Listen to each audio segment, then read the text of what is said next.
Welcome, everybody. This is the session of the Basic Income 2021 Congress at 9 o'clock of British Summer Time. Welcome to this session. And I think everybody's been let in now that needs to. I can see we've got over 40 participants. We'll give everyone a few more minutes to join. And well, we seem to be stable now at 41, but presumably other people will join us in the meantime. Well, this is a session which is about South Korea's basic income adventure. And it's and in this session, a short description of the history of the last 50 years in South Korea will be given, the specific features of South Korea which make it quite unique, the nature of Korean politics, which are fairly distinctive, their proposals for a basic income, and a lot rests on the presidential election next spring, in which it's hoped that the basic income candidate will prevail and that they can look forward to a new era in society and economics in South Korea. So keep your eyes on the South Korean elections for president next spring. The names of the speakers are Kyo Sang-an, who's going to give the main delivery, and Jeong-gi To, who is the second speaker and will be available to answer questions, I think. Some housekeeping. The recommendation is that you keep your mics to mute when you're not actually contributing to the debate. Talk slowly and clearly so that the captions can pick up what you're saying. We will be recording, in fact, we have started recording the speakers' contributions, so please turn your camera off if you're not comfortable with being filmed. But we won't be recording during the question and answer session. But put your questions in the Q&A box throughout all the talks. We will come back to these during the discussion at the end. Please be contributing these through the chat box throughout. If anyone has anything specific they need for this session to be accessible for them, please let me or the moderator know. Either speak up or put a note in the chat or send a private message to me. That last option, that is to Tim Armour, not to me. Before I invite the speakers to start, I want to draw your attention to this magnificent book, which is called Basic Income for Everyone's Economic Freedom. This is the English version of a magnificent book which was published in Korea last year. This is the English language version, which was published in June this year. And I'm getting the moderator to put up the details, hopefully in the chat if my attachment works, if not. But if not, you can get my email and address and I can send you details. I have to admit the fact that I was invited to give the foreword for this book, so I do have an interest, not a financial one, but I can recommend that it's a thoroughgoing book and very worth reading. So details about that later on. Perhaps Kyo Sang-an will give us more about that too. So without more ado, I can invite you to invite Kyo Sang-an to tell us more about South Korea and its particular situation. Thank you, Kyo Sang.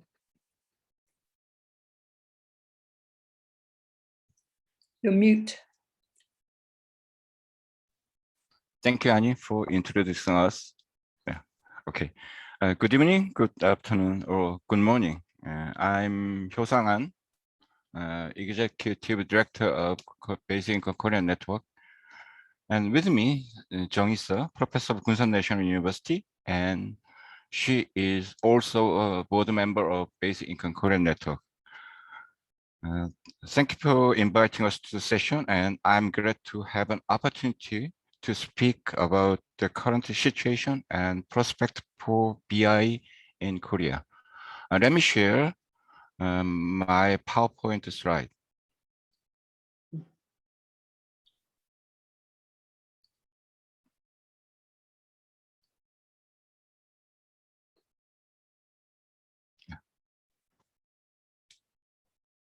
Can you see? Yes. Okay. Yeah.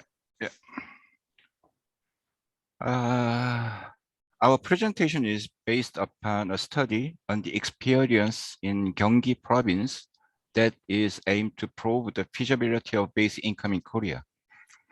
This study was carried out by 5 academics, including Jeongyi and me. In this sense, Jeongyi and I will give you our presentation on behalf of other colleagues. What we are going to speak about under the title of Korea's or South Korea's basic income adventure are how basic income agenda was spread.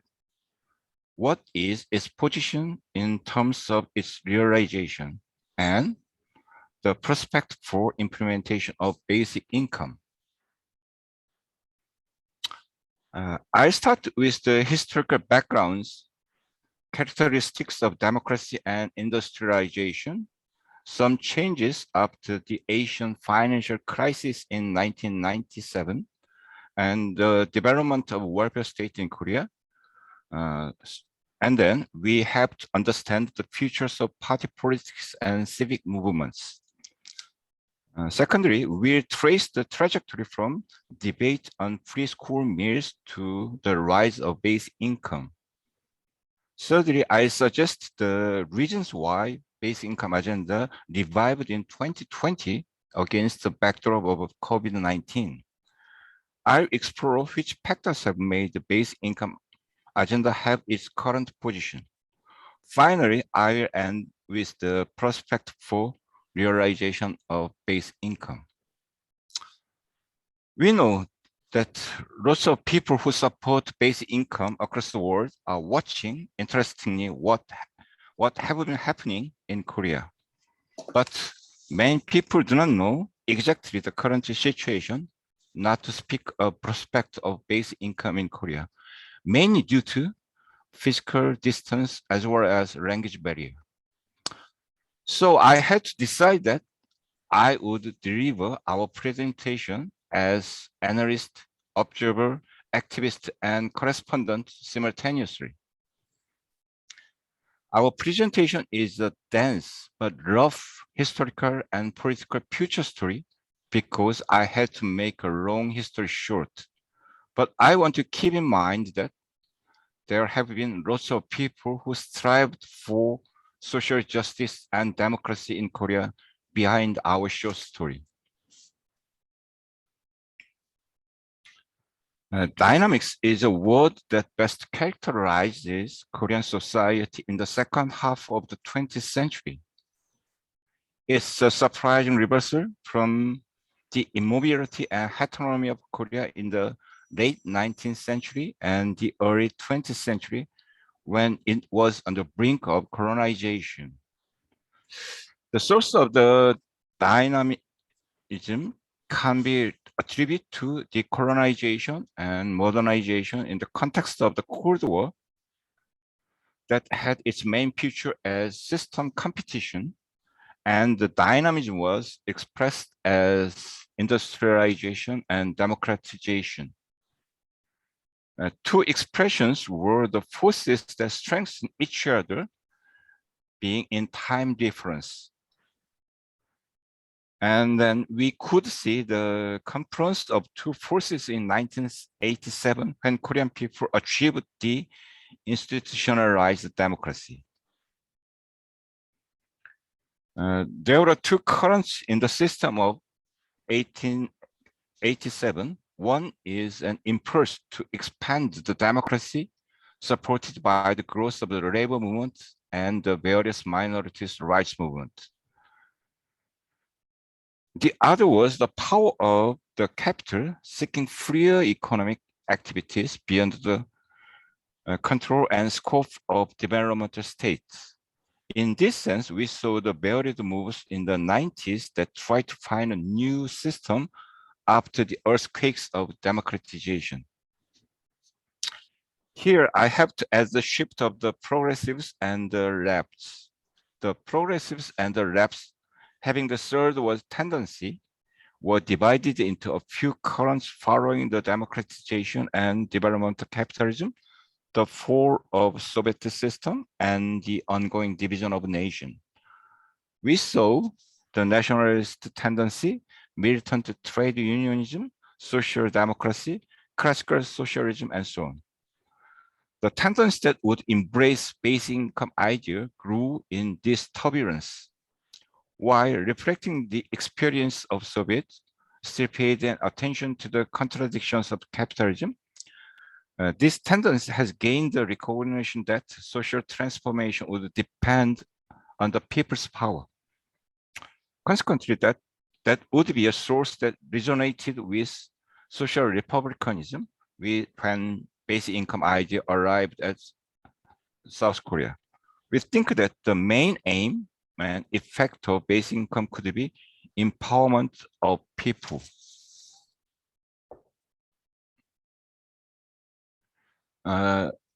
This situation was appended by the 1997 Asian financial crisis, giving way to the structural adjustment in which we saw the flexibility of labor and the financial regulation under the dictates of IMF, supported by the neoliberals within Korea.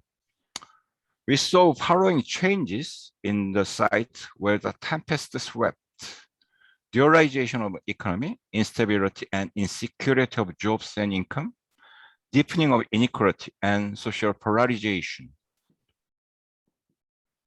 We could see the growth of economy and the danger of people's life simultaneously. Now we turn to welfare state in Korea. We saw unique development of welfare state in the time of neoliberalism's march. It contributed to the effects of democratization on the one hand. It was as a result of residual welfare policies that were allowed it under the neoliberalism on the other hand. Since then, two tendencies have had influence on the path of welfare state in Korea while conflicting each other. Korea began to, at least on the surface, across a threshold of welfare states around 2000. We can see it in some indices: national basic living security, expanding of social insurances, welfare expenditure expansion. However, welfare state in Korea has some difficulties or contradictions: institutional mismatching, the legacy of development state, limits of liberal welfare model, weak political and social basis for welfare politics compared to Western world. Now I'm going to speak about the political shift around welfare policies. After brief springtime, the labor movement in Korea was weakened and marginalized. The vacuum was filled by various civic movements, though much smaller in scale, and public intellectuals played a key role in these movements. They exerted an outsized influence due to the hegemonic role they achieved as leaders of the democratization movement, political and social scene in which a big issue attracted public concern. This tendency was named the politics of the vortex by an American scholar a long time ago. And then we have to understand the characteristics of party politics and the political constellation in Korea. After the democratization, we found continuation and consolidation of two-party system, legacy of the Cold War, relative weakness of labor movements, which hindered the growth of progressive and left parties.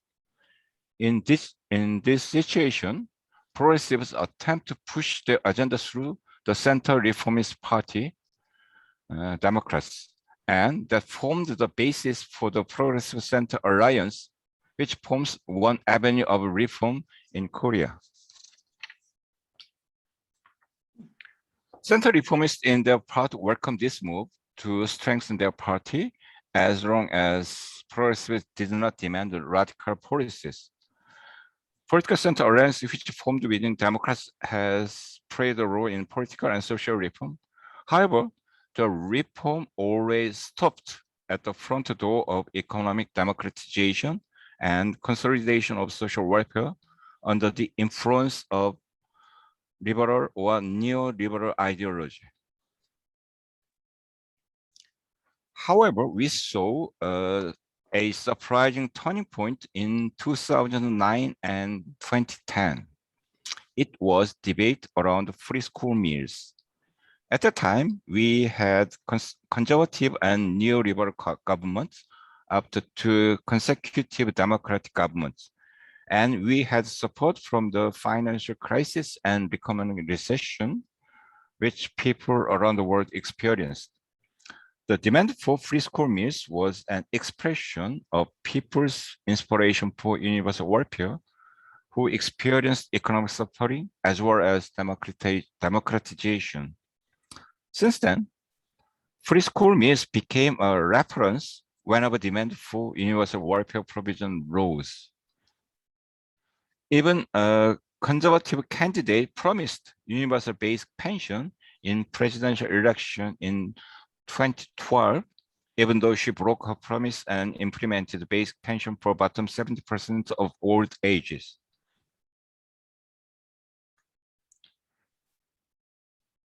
It was in this atmosphere that Basic Income Korea Network was formed in 2009. In inception, it was a small group of researchers and activists from the left section in the democratization movement. We elaborate basic income policies while sought to find a channel to it in actual political scene. Some left and green political activists support basic income, but it remained still as a utopian idea. But the atmosphere was changed when Lee Jae-myung, mayor of Seongnam City, embraced the basic income idea and made effort to implement the scheme. He implemented youth dividend of 1 million Korean won annum that is paid to an age group of 24.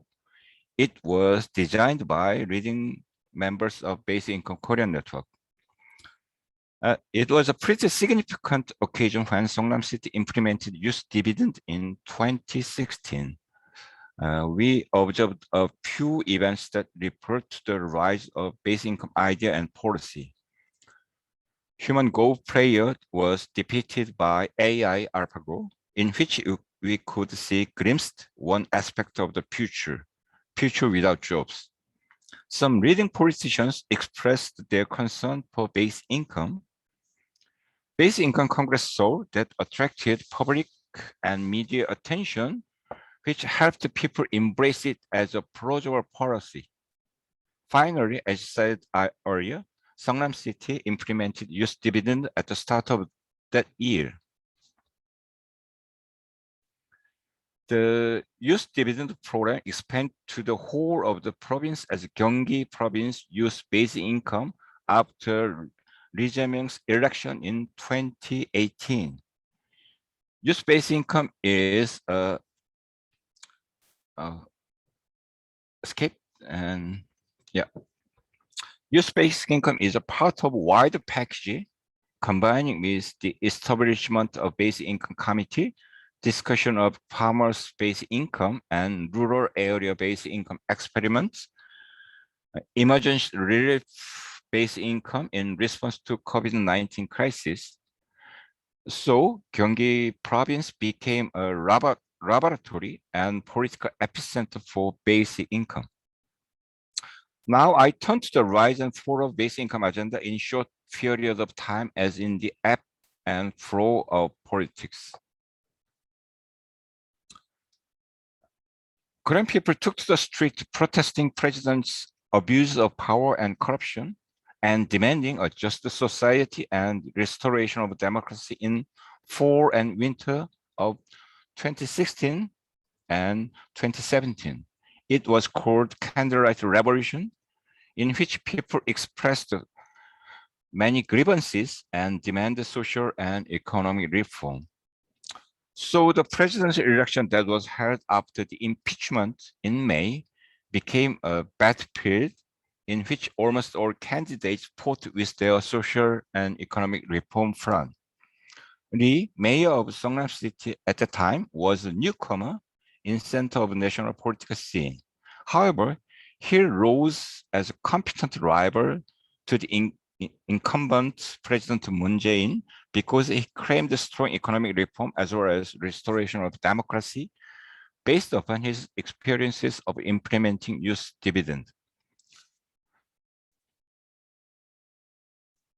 But with the election of Moon, the current president, and his electoral pledge income-led growth, basic income became marginalized again.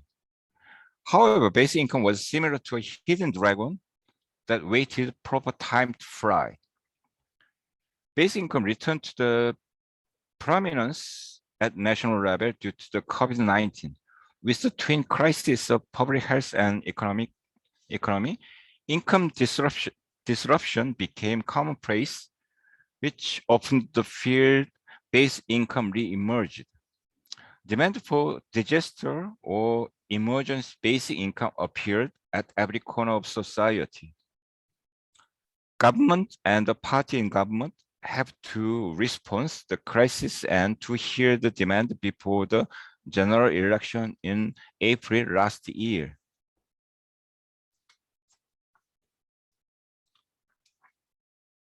We observed flamboyant debate on the issue between universal payment versus selective assistance. Governor Lee announced that Gyeonggi province would pay disaster basic income of 100,000 Korean won to all citizens in the province before central government decide the amount and scope of payment at national level. Finally, central government and the party in government had to announce that every citizen would be given disaster relief, even though it was based upon the size of household, in order to win the coming general election.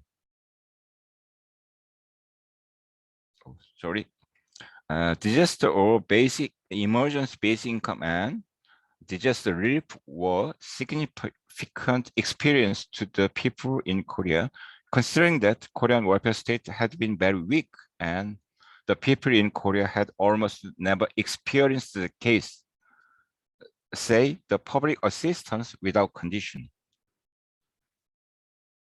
In the course of the things, Governor Lee has risen as a front runner in the coming presidential election. A number of factors may have contributed to his rise. His personality, competence as administrator, disappointment to other candidates, and so on. But we can choose basic income as a significant element. As I said earlier, under the condition that almost all people suffer from instability and insecurity, basic income could be an expression of their inspiration. Here, candidate Lee embodies people's political and economic desire and demand as it champions basic income. Next, I will say the reasons why basic income gains prominence in South Korea. Firstly, the emergence of a group of social activists and policymakers to embrace basic income and present them as a realistic policies. Basic Income Korea Network, established in 2009, was particularly central to this. Basic BN Congress in 2016 and the first Korean Basic Income Fair in 2019 were the big turning point. Secondly, there was an influential politician and administrator who took the idea of basic income seriously in terms of social justice. Thirdly, in a time of crisis such as ours, where everything is in flux, one must be able to present a concrete alternative. Given this, Gyeonggi Province Youth Basic Income embodies a new paradigm, allowing the public to experience what that new alternatives might look like for themselves.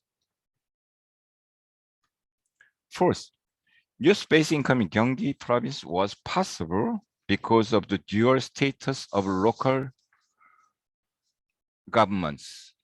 Local governments don't have independent fiscal powers, so they cannot implement policies such as basic income on a large scale.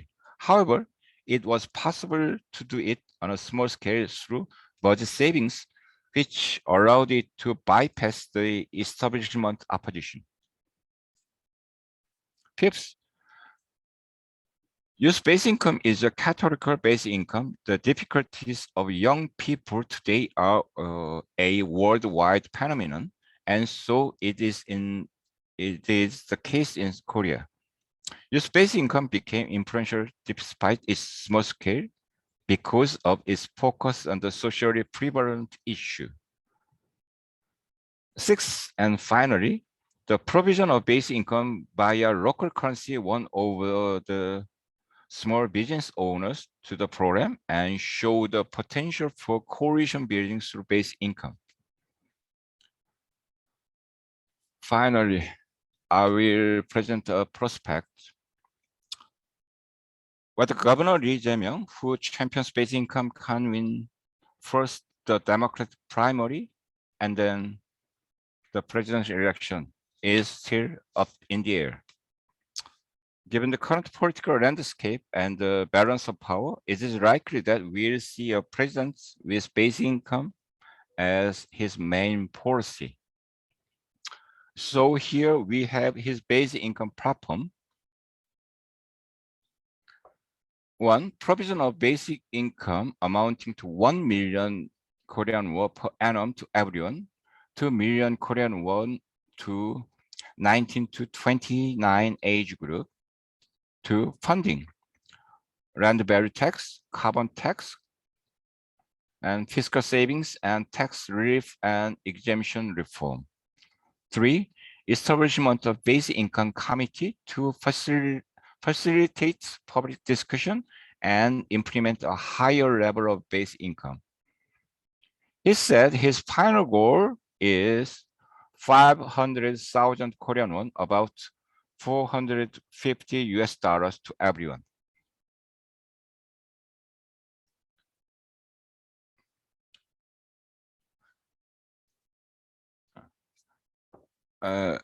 But even so, if he will be elected president, basic income in its full sense will not be implemented immediately.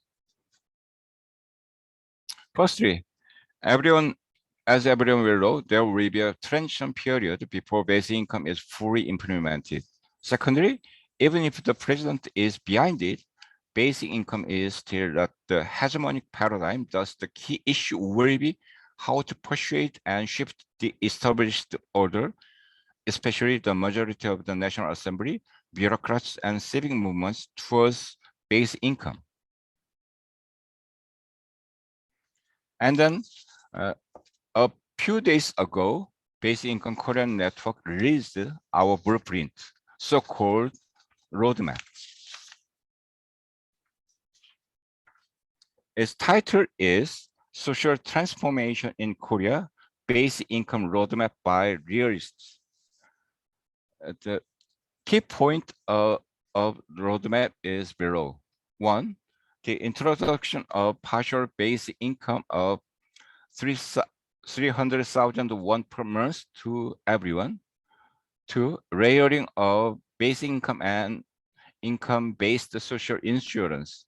3, implementation of a full basic income equivalent to 50% of median income within 10 years. 4, financed by rent tax, rent dividend, and carbon tax and carbon dividend, and citizens' income tax. Finally, strengthen social services to create a welfare state with basic income. We hope that our blueprint could play a role in building basic income coalition as well as in pushing basic income into feasible agenda as a reference.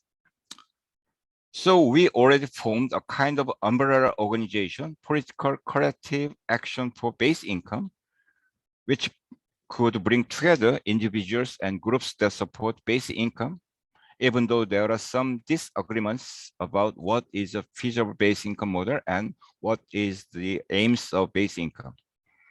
It has two plans. One is the public forums for general audience nationwide. The other is petition for registration of base income. As that, I remind you that this country was in brink of colonization a century ago. Now, we are crossing the threshold for implementing basic income. Of course, I'm not sure what is waited for us beyond the threshold. We'll be able to see what there would be only when we move to the point where the road curves. I want you to move together to the point where we are able to end barbaric ages. Thank you for listening. Thank you.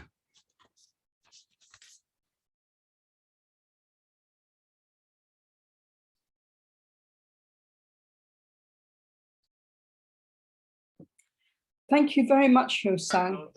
Cleo moved it from first day to the fourth day. Sorry, I missed that. Can you repeat that, Luke? No, I think it's okay. You can continue. Left his Okay. mic on. And I have to mention now that at this stage, unless Gyeonggi has anything extra to say as part of the presentation, then we'll move to the questions and answers. Do you have anything you wish to say at this stage, Gyeonggi? No? No, okay, thank you. So we'll stop recording now, I think, Luke. As well, now we go on to the sessions. Well, I think that was absolutely magnificent voyage through South Korean history from the last 100 years or so. And it's amazing. And it's a fantastic illustration to the rest of us, how the combination of the research foundation, the advocacy, the political action, and so on, has together come to this point and is something that we can all learn. Now just checking if do we have any questions in the chat box? Not so far. Are there any people who would like to ask questions at the moment? Mike, or do you have any questions to ask?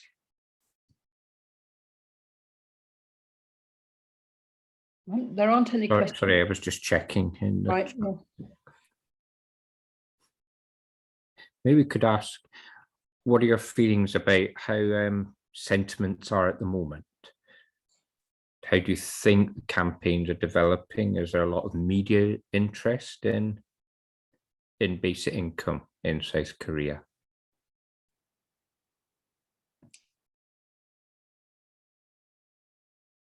Do you want to unmute yourselves, Hyo-sang and Gyeonggi? Sorry, ask a question again, please. Sure. Michael? Is there a couple of things? Is there a lot of interest in the mass media, television and newspapers about basic income? And how is that influencing the campaigns, the discussions amongst the population? As I said earlier, during the COVID-19 crisis and the demand for emergency basic income appeared at every corner of the society. So main public broadcasting corporation responded to the whole debate television show and debate and coverage of the basic income debate and so on. So now basic income is discourse in every home's kitchen in South Korea.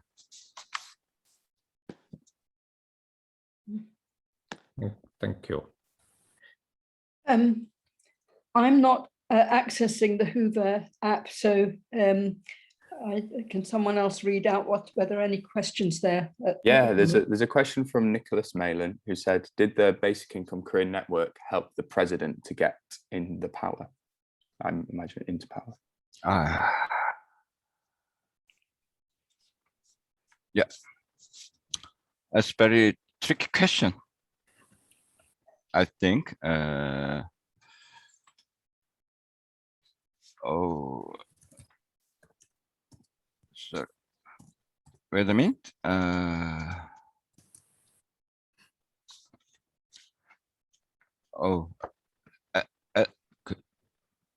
The reading member of Basic Income and Attitude of Basic Income Korean talker is somewhat different from the candidate Lee, but we think he embraced basic income idea very seriously, and he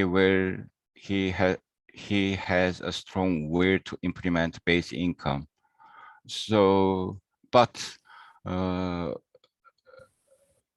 Basic Income Korean Network will take an independent attitude in order to build a wider basic income coalition and push the basic income idea to the proper level, we think. But some members of Basic Income Korean Network have already participated in his campaign team. So it's very tricky question and tricky issue. I'm very impressed by the fact that South Korea has a Yonggi Research Institute. And is that a separately funded institute, or is it a combination of academics who are already employed in other universities? Which of those is it? Do you want me to repeat the question? No.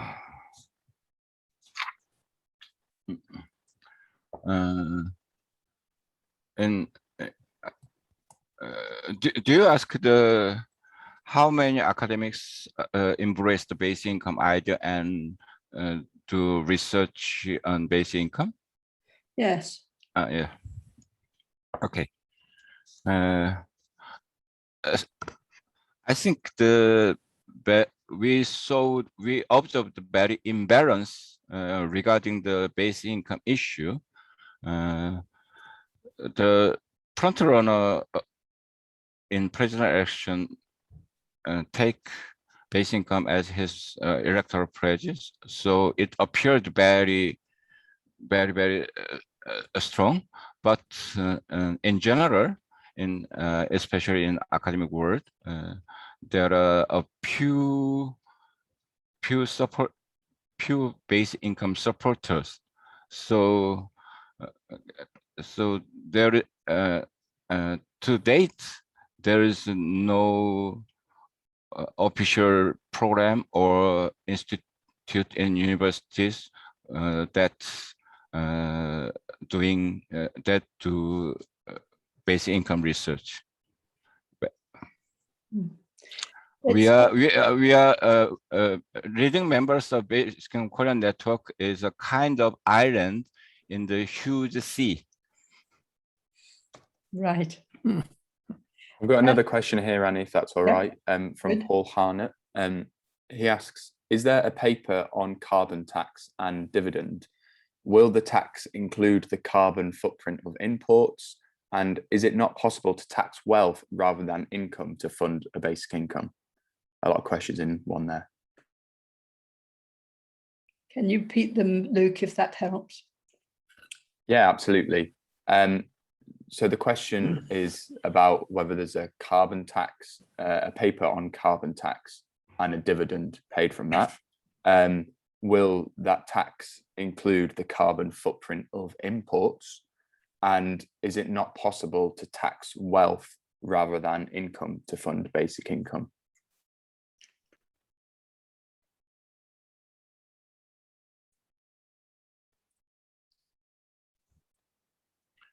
even though the carbon tax and carbon dividend is a part of our basic income scheme, we think carbon tax and carbon dividend will disappear. We think it is good that carbon tax and carbon dividend will disappear as soon as possible. So, but as I said earlier, we will have the transition period. In this case, the transition period has two meaning. One is transition to ecological and climate transformation, and the other is transition to a society with base income. I think carbon tax and carbon dividend is a temporary or transitional program to that society. And what about a wealth tax? Does Korea think about having a wealth tax? Wealth tax? Yes. Yeah. About 20 years ago, a progressive party demanded a wealth tax similar to the wealth tax in France, and then but there are very huge race, but many politicians think that tax reform is very difficult. But we think,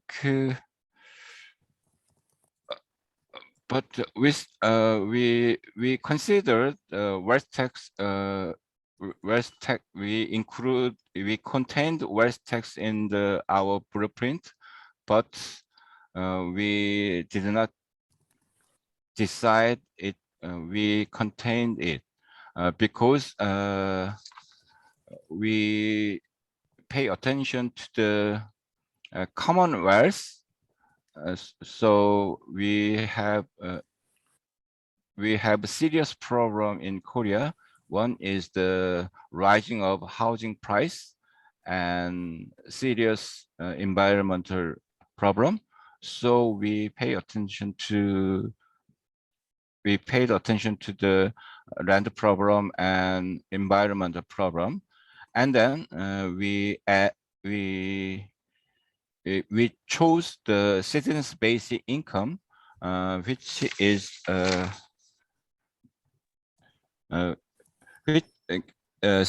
citizens' basic income.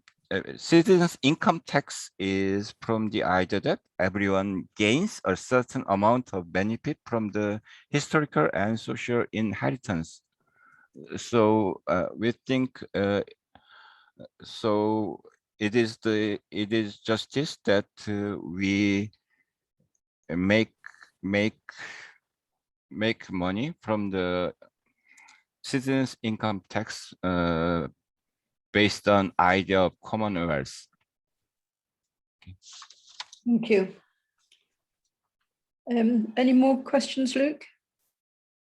Yeah, there's quite a few coming through.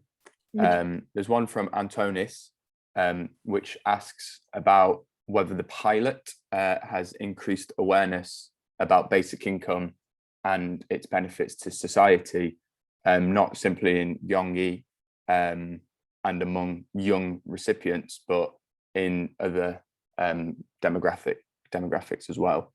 So that's just the awareness that the pilot has increased across the entire country and in different demographics.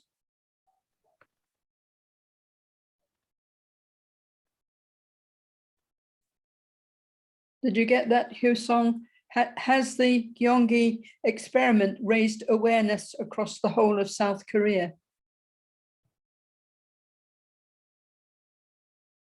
You're mute. Hyosong, you're mute. Yeah. Jong-il answer to this question. It would be nice. Okay. Mm. Okay. The first question is the pilot have increased our awareness about basic income and its benefit in society in general.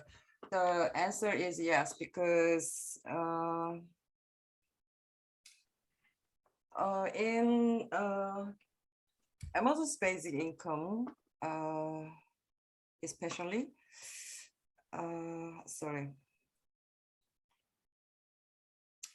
yesterday we said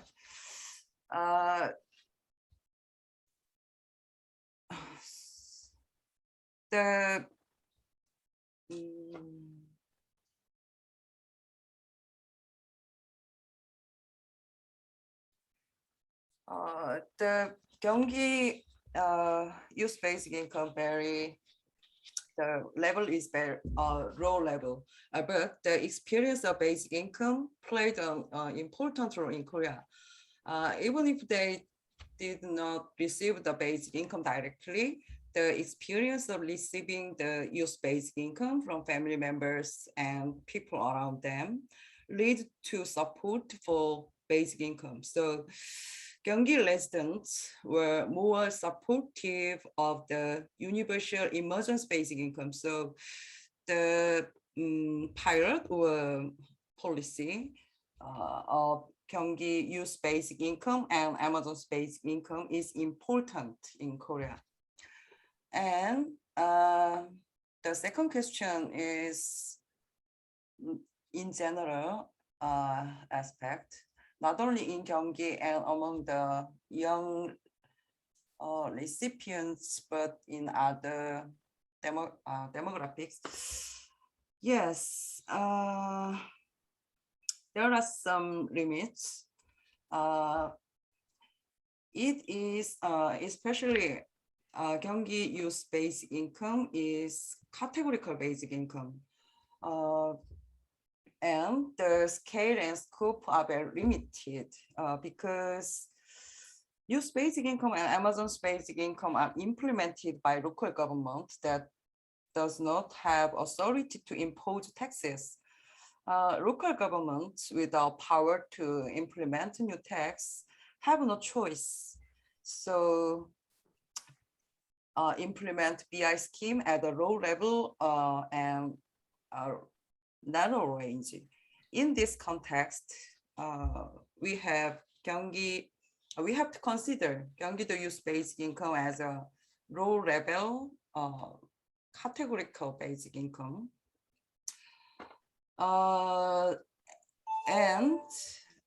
However, it is not able to evolve to a universal basic income automatically because categorical basic income has one important problem that could hinder it to expand beyond those group of already recipient to the other group.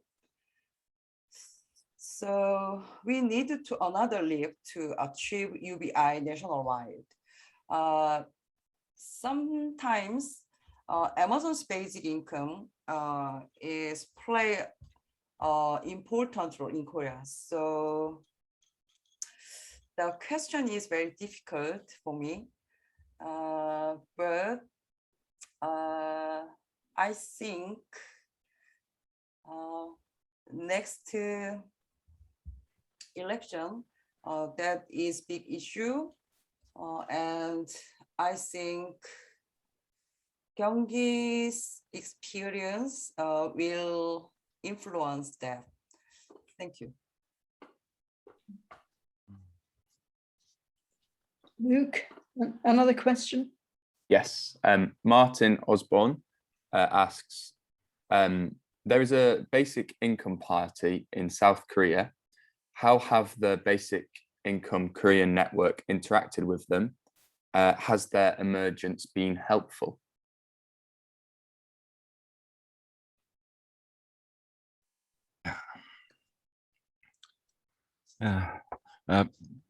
Basic income party was founded last year and then participated in general election April and gain one seat at National Assembly, and most of basic income Korean network, most members of Korean network supported basic income party or a member of basic income party because we share the vision and aims of basic income.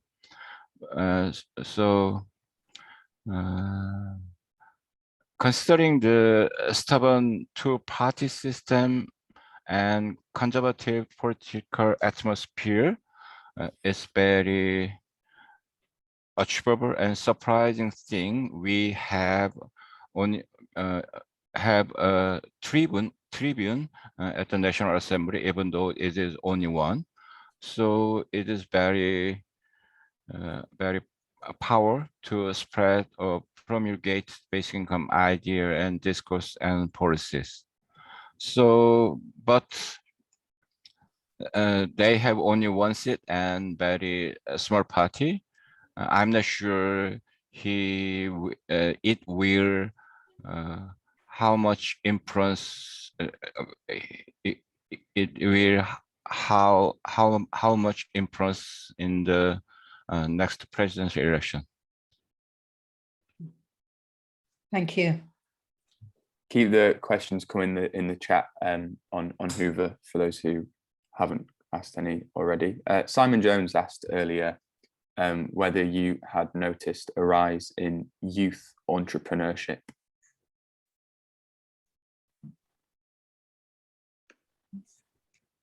Have the recipients of the basic income been able to start up their own businesses on the basis of their basic income, their youth basic income?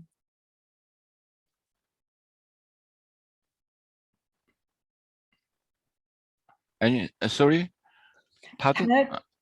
Have any of the 24-year-olds who have received the Gyeonggi basic income been able to set up their own businesses?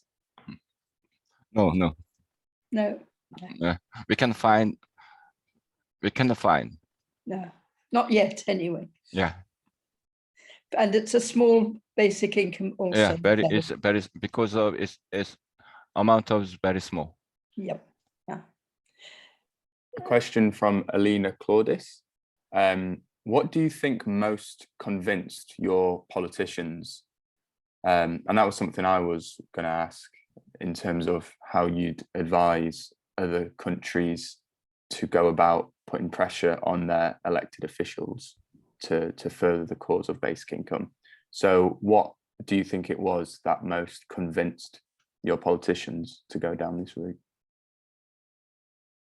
Convinced? Pardon? Convinced?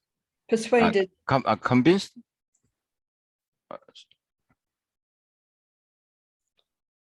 I don't understand the point of question.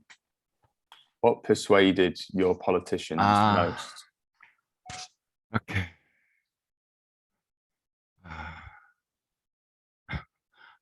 It's very tricky and difficult question as well, because the political atmosphere is very different from country to country.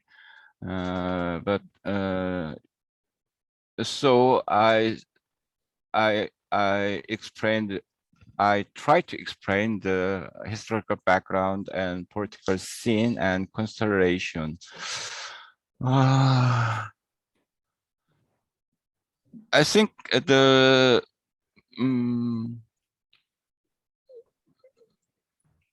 we try to two directions.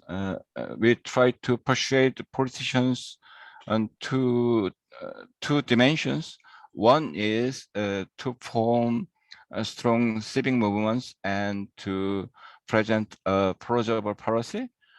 But behind it, we persuade politicians on informal network and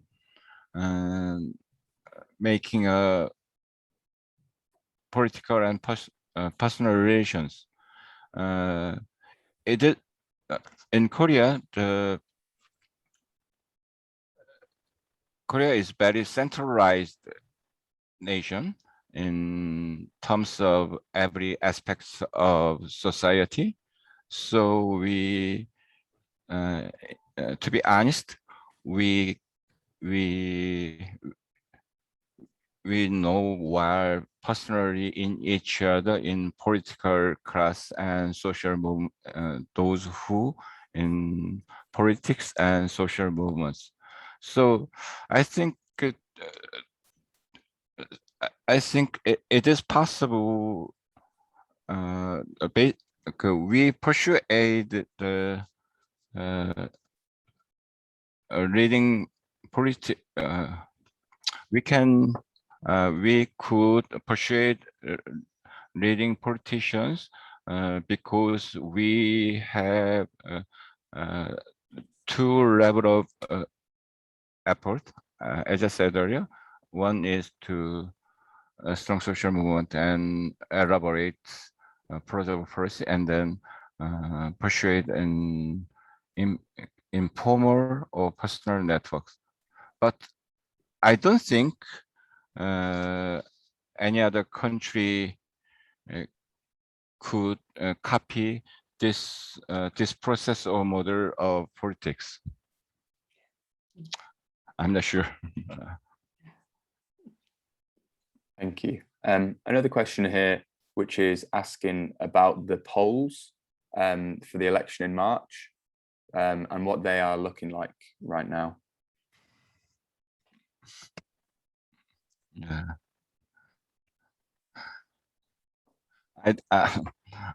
I don't believe the poll, because the result is very different according to the institution that carried out the poll. But I believe the trend or flow of poll result to date, I think candidate Lee Jae-myung would gain the Democratic ticket for presidential election, but no one knows the future. And on the opposition party, they fought in a mired battle in primary. So I'm not sure who will have the ticket for opposition party, but we have two conditions.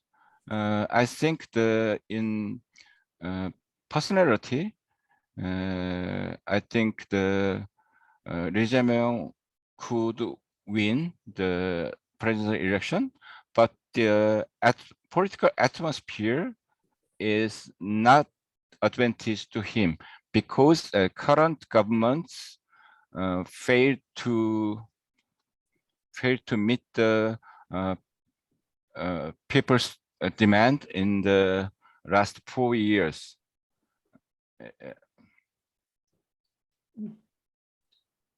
Thank you. I don't think there are any other questions, Annie. Could I just put one then?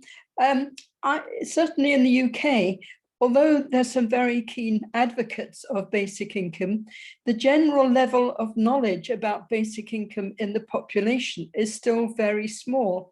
Do you have any tips for us about how we can raise the awareness of the public at grassroots level about what a good idea basic income is and what it can do for them?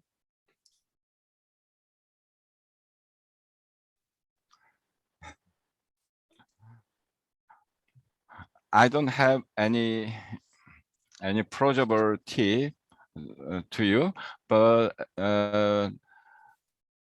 as I said, the main characteristics in Korean society and politics is a kind of dynamism. In one sense, the dynamism means the very, very short-lived, but if when the main issue is raised, the public pay attention to that problem. It's very unique characteristic of Korea, but I think the UK is the very conventional and traditional and very not changed society. So I think I misunderstood, but I think the take the media attention to push serious and popular politician or celebrities, and even though later he will betray us. Right. If there are no more questions, and would you like to say anything now, Yonggi, before we bring this to a close? Do you have something else to add? In the chat, Namungang said, Oh, yes. there are some answer. So the Korea experienced the COVID-19 in period of COVID-19. Korean people experienced the universal emergency basic income last year, and this year is one time in Gyeonggi-do. So everyone experienced basic income in Korea. It is very important experience. And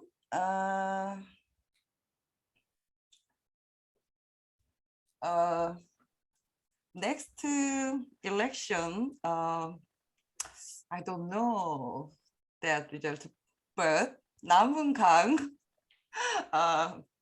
disagree with me. Namungang said Governor Lee Jae-myung currently ranks first in approval ratings within the ruling party. The gap with the second runner is even doubles. So he hope yes, Lee Jae-myung will win. Yeah. And I think the tip for universal basic income, I think local currency is a good strategy in Korea because I think I would like to explain some local currency in Korea. The local currency used in Gyeonggi-do use basic income, Amazon's basic income, and the central government's emergency disaster support benefit in Korea is some different from the existing local currency. Most people think of local currency, which is used only in the region and is issued by the private sector. Also, it is not exchangeable for cash. However, as for local currency in Korea, there is also a local currency issued by private civil society. But the local currency used in relation to basic income is money issued by the government that is almost cash. To explain the characteristics, first, issued by local governments. Second, although there are some difference by region, it cannot be used by companies run by large corporations. Third, can only be used within the region. First, there are two types of local currency, credit card and mobile cash, not paper. From the consumer's point of view, these characteristics cannot be used in large enterprises or in some industries, and there are no restrictions on items. From the seller's point of view, there is no or very low card fees, and sales paid in local currency can be exchanged for cash at any time. The reason why small businesses strongly support local currency is that large corporations have no very high market share in Korean market. Korean big companies, for example, Samsung, LG, Hyundai, and so on, is called the 재벌. Korean terms, 재벌. These companies have a high market share in almost every industry sector. For example, construction, electronics, retail, and so on. We cannot use local currency in businesses run by large corporations. Yeah. So local currency functions to transform some of the market governance. So I think local currency strategy is good strategy, I think. Thank you. Thank you very much. Well, we're running out of time and I don't think there are any more questions lined up. So I want to thank our speakers very much. And I hope that Hyung-sang, you can make your paper available because there's so much detail in it. It's very difficult for people to remember, but there's so much there that we can learn from. But we've had a history through the amazing history of South Korea in the last 100 years. And it's an amazing society which has really turned it round. From its introduction to basic income at the turn of this century, in just over 20 years, it has produced a large body of research material, far more than probably any other single country. It's already had an experiment. It's introduced a local currency to demonstrate the advantages of that. It's got a charismatic politician to take on the idea. And it's now on the brink of a very exciting period, which I think we should all watch with interest, because the next 6 months or so to the election is going to be very exciting for the advocates in South Korea to see how Governor Lee manages in his election for president. And we should all be watching with great interest. So I want to thank you both very much indeed. It's been an amazing tour. You've been a very special country with relation to basic income. I don't think anybody has had such a such a high profile increase in interest in basic income. And you really are an example for us to follow in so many ways, even though you have distinct differences from many other countries. But thank you so much to all of you and to all of your colleagues as well, who have helped us to get to this position. And thank you very much. Thank you all of you for listening, and do continue in the chat having conversations. And I hope our two speakers will stay around to respond to that if you've got time. But thank you very much indeed. And thank you, everybody. Thank you for our moderator and for the other folk. Bye for now.